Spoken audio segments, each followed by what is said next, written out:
नमस्कार साथियों, खबर समय जगत में आपका स्वागत है और मैं आपके साथ संदेश नेमा।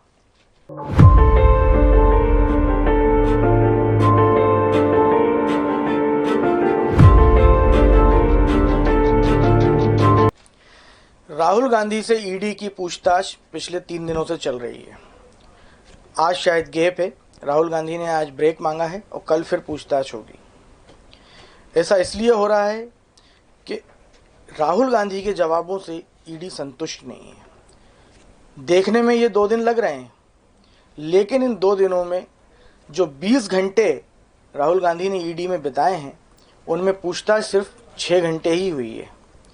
दरअसल ईडी का जो पूछताछ का या इंक्वायरी का जो सिस्टम है, उनकी जो पॉलिसी है, कैमरे के सामने तो होती ही है, उसको रिटन में भी लिखा जाता है, लिखित में भी रहता है।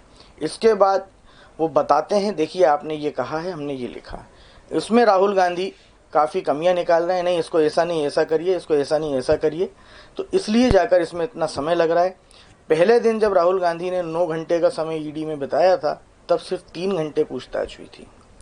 दूसरे दिन भी लगभग 3 साढ़े 3 घंटे ही हुई। ये समय इसलिए लग रहा है क्योंकि राहुल गांधी जो अपने बात कहते हैं, अपना जवाब देते हैं, उसको बाद में करेक्ट कराते हैं, करेक्शन कराते हैं।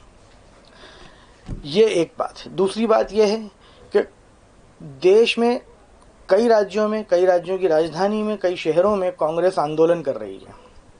उग्र प्रदर्शन भी हो रहे हैं, जिसको कांग्रेस ने नाम सत्याग्रह का दिया है। सवाल यह है कि यह कैसा सत्याग्रह है।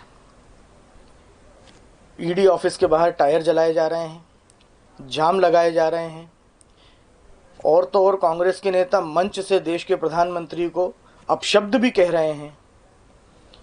ऐसे शब्द इस देश की राजनीति में कभी किसी नेता ने किसी भी विरोधी नेता के लिए नहीं कहे। इस तरह के शब्दों का भी प्रयोग, शब्दावली का प्रयोग इस सत्याग्रह तथा कथित सत्याग्रह में देखने को मिल रहा है।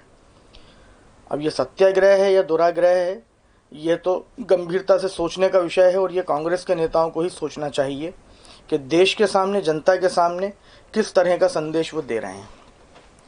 दरअसल सत्याग्रह के जनक इस दुनिया में महात्मा गांधी रहे हैं।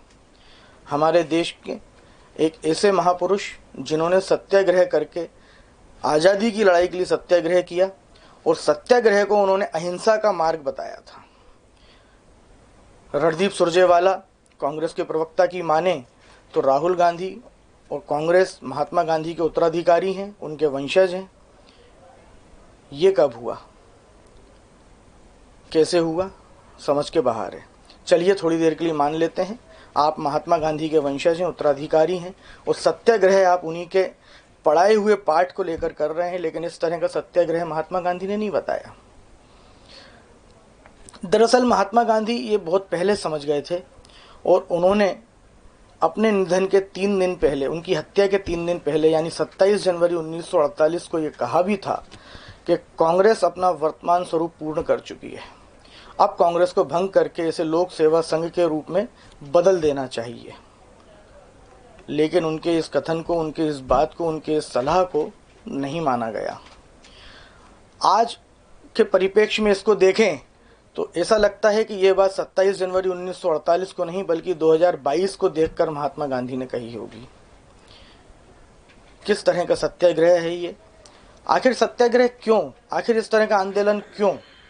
सिर्फ इसलिए ना कि राहुल गांधी को ईडी ने बुलाया है। तो ईडी किसी देश के किसी भी नागरिक को नहीं बुला सकता।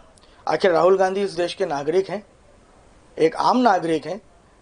यदि ईडी को कुछ ऐसा लगता है, और अभी तो ईडी से पूछताछ कर रहा है, एक्शन तो कुछ हुआ ही नहीं है।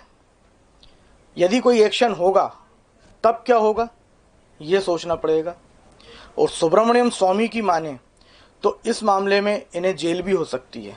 तब कांग्रेस क्या करेगी, ये बहुत ही गंभीरतापूर्वक सोचने का विषय है। और भी ऐसी ज्वलन समस्या पर हम आपसे चर्चा करते रहेंगे। तब तक आप हमारे साथ बने रहिए और देखते रहिए खबर समय जगत। तब तक के लिए मुझे अनुमति दीजिए। नमस्कार। For latest news, subscribe to our channel and press the bell icon.